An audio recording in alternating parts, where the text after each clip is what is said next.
क्या आपके साथ भी कभी ऐसा होता है कि आप रात को सोने के लिए जाएं और आपको नींद ही ना आए? आप सोना तो चाह रहे हैं, आपका मन कर रहा है कि आप सो जाएं, मगर आपका दिमाग आपको सोने ही नहीं दे रहा। आपके दिमाग में तरह तरह के ख्याल आते ही रहते हैं।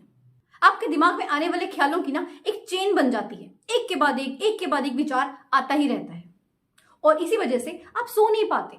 आपका जो दिमाग है ना, उसने सोचने की सभी हदें पार कर दी हैं। मतलब साफ है कि आप ओवर थिंकिंग की प्रॉब्लम से सफर कर रहे हैं। वैसे तो आज के समय में ये बहुत ही आम समस्या हो गई है। जिसे देखो वो ओवर थिंकिंग का शिकार है। बहुत से लोग तो ऐसे भी हैं जो जानते ही नहीं कि ये भी एक प्रॉब्लम है। उन्हें लगता है कि उनकी लाइफ में बहुत सी टेंशन्स हैं, उसके चलते उन्हें नींद नहीं आ रही, मगर ये एक प्रॉब्लम है जिसे कि सॉल्व किया जाना बहुत ही जरूरी है। ओवर थिंकिंग से आपका समय तो बर्बाद होता ही है, आपकी लाइफ भी बर्बाद होती है। जब एक इंसान ओवर थिंकिंग करता है ना, तो उसके दिमाग में इतनी थॉट्स आती है ना, जैसे कि एक पेड़ की टहनियां। एक इंसान दिन भर खूब मेहनत करता है और उसे यही होता है कि वो रात को जब बिस्तर पर जाए तो उसे बहुत चैन की नींद आए, मगर होता इसका उल्टा ही है। उसे तो नींद आती ही नहीं है या फिर बहुत देर से आती है। बिस्तर पर लेटते ही हमारी थॉट्स की बाढ़ आ जाती है और जो हमारी नींद है वो उस बाढ़ में कहीं बह जाती है और जब हमारी नींद पूरी नहीं होती तो हमारा पूरा दिन ही खराब हो जाता है। अब हमें करना क्या है? इस ओवर थिंकिंग के पेड़ को ना हमें काटना है।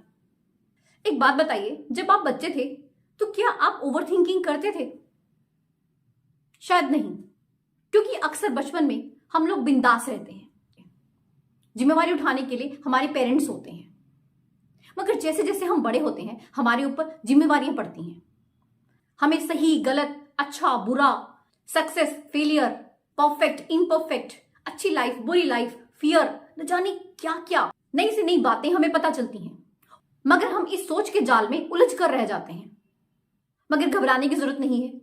ओवर थिंकिंग क्या है? एक बैड हैबिट है। हमें बस इस बैड हैबिट से छुटकारा पाना है और ऐसा कुछ नहीं है कि आप इससे छुटकारा नहीं पा सकते। एक इंसान चाहे तो वो सब कुछ कर सकता है, डिपेंड आपकी विल पावर पर करता है। अगर आप लड़ने से पहले ही हथियार डाल देंगे तो फिर जीत कैसे मिलेगी?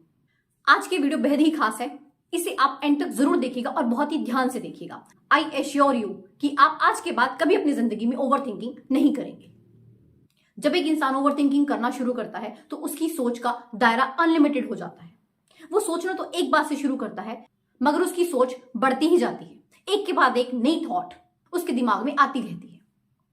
फॉर एग्जाम्पल, एग्जाम कैसे जाएंगे, पेपर कैसा आएगा, मार्क्स कैसे आएंगे, रिजल्ट कैसा आएगा, जॉब इंटरव्यू कैसा जाएगा, अगर मेरे मार्क्स अच्छे नहीं आए तो पेरेंट्स क्या कहेंगे, समाज क्या कहेगा, रिश्तेदार क्या कहेंगे, न जाने क्या क्या बातें।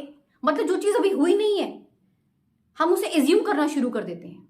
हो सकता है आपके मार्क्स बहुत अच्छे जाएं, आपका इंटरव्यू में सिलेक्शन हो जाए, आपका रिजल्ट बहुत शानदार आए, मगर आप सोचना ही नेगेटिव शुरू कर देते हो। जब एक इंसान ओवर थिंकिंग करता है तो उसे लगता है कि वो तो बिल्कुल सही है, मगर सारी दुनिया गलत है। उसे लगता है कि वो एक बेचारा सा इंसान है जिसे कोई समझता ही नहीं है।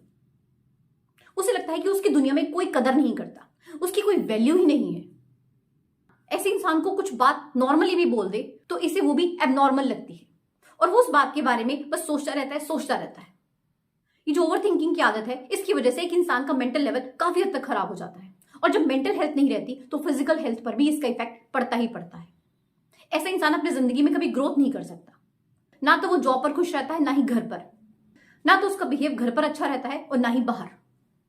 इवन ऐसा इंसान ना खुद में कमियां ढूंढनी शुरू कर देता है, उसमें कॉन्फिडेंस बहुत कम हो जाता है, वो लोगों से कतराना भी शुरू कर देता है। उसे ये लगता है कि हर इंसान उसमें बस कमियां ढूंढने के लिए बैठा है। ओवर थिंकिंग की प्रॉब्लम के बहुत से कारण होते हैं, आइए जानते हैं। सबसे पहला कारण, चाइल्डहुड ट्रॉमा। अक्सर देखा जाता है कि चाइल्डहुड ट्रॉमा भी इस प्रॉब्लम का कारण हो सकता है। कई बार घरों में जो लड़ाई झगड़े होते हैं माँ बाप के, उसका बच्चों के दिमाग पर बहुत बुरा असर पड़ता है। फाइनेंशियल प्रॉब्लम भी बच्चे के दिमाग पर बहुत इफेक्ट डालती है। कई बार बच्चों को स्कूल में भी किसी तरह के ट्रॉमा से गुजरना पड़ सकता है और ये जो ट्रॉमा होता है ना, वो धीरे धीरे चल के ओवर थिंकिंग की प्रॉब्लम में बदल जाता है। तो कोशिश करें कि घर में हेल्दी एनवायरनमेंट रखें। सभी की लाइफ बहुत बिजी है, मगर थोड़ा टाइम अपने बच्चों के लिए जरूर निकालें, उनसे बात जरूर करें, बच्चों के मन को टटोलें जरूर। नंबरों से भी कहीं ज्यादा जरूरी बच्चे की मेंटल हेल्थ है। अगर उसकी मेंटल हेल्थ अच्छी है तभी उसकी फिजिकल हेल्थ भी अच्छी होगी। तो तो अपने बच्चों की फिजिकल और मेंटल ग्रोथ पर ध्यान जरूर दें। दूसरा कारण, अनसर्टेनिटी। हम लोगों को ना बिना बात का डर सताता रहता है।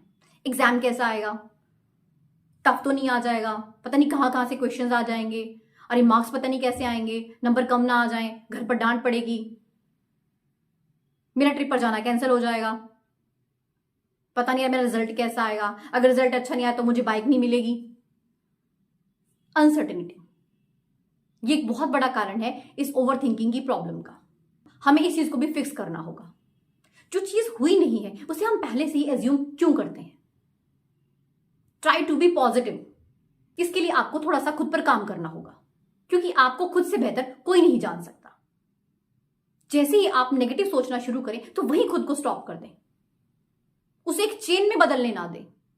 खुद को थोड़ा सा पॉजिटिव बनाएं। ऐसा क्यों सोचना कि एग्जाम टफ आएगा, ऐसा सोचें कि एग्जाम बहुत इजी आएगा और अगर टफ भी आया तो देख लेंगे। हर चीज में पॉजिटिव होने की कोशिश करें। कॉन्फिडेंस की कमी भी ओवर थिंकिंग का बहुत बड़ा कारण है। कई बार ये अंडर कॉन्फिडेंस की प्रॉब्लम बचपन से ही हो जाती है। जब एक बच्चे के अंदर कॉन्फिडेंस कम होता है तो बड़े होते होते तक वो ओवर थिंकिंग का शिकार वैसे ही हो जाता है। तो कोशिश करें अपने बच्चे में कॉन्फिडेंस भरने की। कभी भी अपने बच्चे को कम ना समझें, उसे दूसरों से कंपेयर ना करें, उसकी प्रॉपर ग्रोथ होने दें, उसकी डेवलपमेंट होने दें। हर बच्चा अपने आप में जीनियस है, हर बच्चे में कोई ना कोई खूबी है। कोई बात नहीं अगर उसके नंबर ज्यादा नहीं आ रहे, जो उसकी क्वालिटी है उसे उभारें, उसके पैशन को पहचानें और हमेशा कोशिश करें अपने बच्चों की तारीफ करें। फिर देखिएगा आपके बच्चे में कितना कॉन्फिडेंस आता है और वो बच्चा कभी आगे चलकर इस ओवर थिंकिंग की प्रॉब्लम को सफर करेगा ही नहीं। अगला कारण, दूसरों को खुश करना। अक्सर हम लोगों में ये भी एक बड़ी प्रॉब्लम होती है।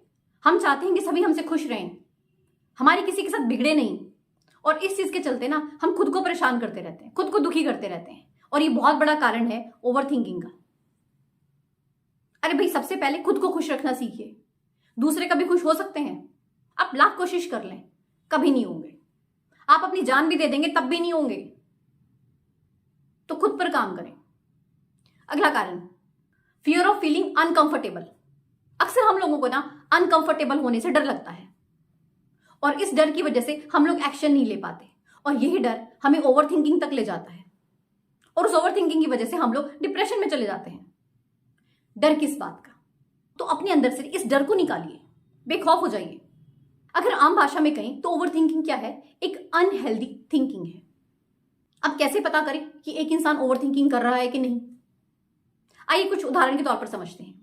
मान लीजिए आप एक बुक लिखना चाहते हैं, तो ये बहुत ही ऑब्वियस सी बात है कि आपको 6 महीने से लेकर 1 साल तक का समय लग सकता है। It's natural. वहीं अगर आपको एक वीडियो बनानी है और उस वीडियो को बनाने के लिए आपको 1 से 2 महीने हो गए, अभी तक नहीं बनी, तो ये क्या है कि आप ओवर थिंकिंग का शिकार है। सेकेंड एग्जाम्पल, आपको चूज करना है कि आपको एप्पल खाना है या फिर आपको ऑरेंज खाना है। अगर आपको चूज करने में 1 मिनट लगता है तो इट्स नॉर्मल। वहीं अगर आपको चूज करने में 15 मिनट लग रहे हैं, क्योंकि अब आप गूगल पर सर्च कर रहे हो कि भाई एप्पल में क्या क्वालिटीज हैं, ऑरेंज में क्या है, आप इस चीज में फंस गए हो, दैट मीन्स आप ओवर थिंकिंग का शिकार हो। थर्ड एग्जाम्पल, मान लीजिए आपने घर पर पार्टी रखी, तो आपने सोचा कि डेकोरेशन कैसे करना है, जो मेहमान आएंगे उनको खाने के लिए क्या देना है, सारा अरेंजमेंट आप इसके लिए सोच रहे हो, दैट इज नॉर्मल। वहीं अगर आप सोच रहे हो कि डेकोरेशन कहीं खराब ना लगे, गेस्ट पता नहीं गेस्ट को कैसा लगेगा, खाना उनको पसंद आएगा कि नहीं, सो दैट्स ओवर थिंकिंग।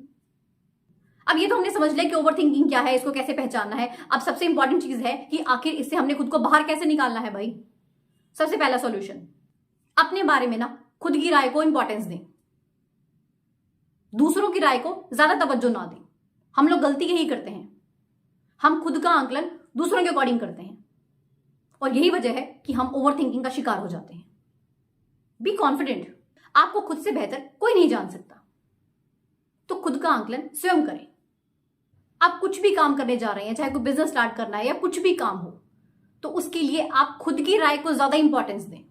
आप दूसरों से राय लें, इसमें कोई वो दिक्कत नहीं है, मगर खुद की राय को ज्यादा तवज्जो दें। सेकेंड सॉल्यूशन, जो भी आपको डिसीजन लेना है ना, वो क्विक लें, देर ना लगाएं। अक्सर जो इंसान ओवर थिंकिंग करता है ना, वो डिसीजन लेने में बहुत समय लगा देता है, इवन छोटी छोटी चीजों में भी। अगर ये भी सोच रहा होगा ना कि किस रेस्टोरेंट में जाना है, तो ये भी उसके लिए एक मसला हो जाता है। वो पहले ही सोचना शुरू कर देता है कि किस रेस्टोरेंट में जाएंगे, क्या पहनकर जाना है, वहां क्या खाएंगे, अगर ऐसा ना हुआ वैसा ना हुआ, नहीं जाने क्या क्या। तो you have to be quick in decision making. फटाफट से डिसीजन लें, हमें बस इस रेस्टोरेंट में जाना है, दैट्स इट। खाना ऑर्डर करना है तो झट से ऑर्डर कर दिया। ज्यादा से ज्यादा क्या होगा, आपका एक्सपीरियंस बैड होगा तो अगली बार से मत जाइएगा। तो अपनी लाइफ में छोटे छोटे डिसीजन को जल्दी लें। शॉपिंग पर जा रहे हो तो फटाफट से डिसाइड करें क्या लेना है आपको। 2-2 घंटे का समय बर्बाद ना करें, क्योंकि यही चीजें आपको ओवर थिंकिंग का शिकार बनाती हैं। इसमें आपको कोई बहुत ज्यादा लॉस तो हो नहीं जाएगा। मान लीजिए आपने कोई ड्रेस खरीदी है, वो ज्यादा अच्छी नहीं निकली, तो इट्स ओके, एटलीस्ट आपके ब्रेन का लॉस तो नहीं हो रहा ना। ओवर थिंकिंग से तो आपके ब्रेन का लॉस हो रहा है, तो उससे ये लॉस लाख गुना बेहतर है।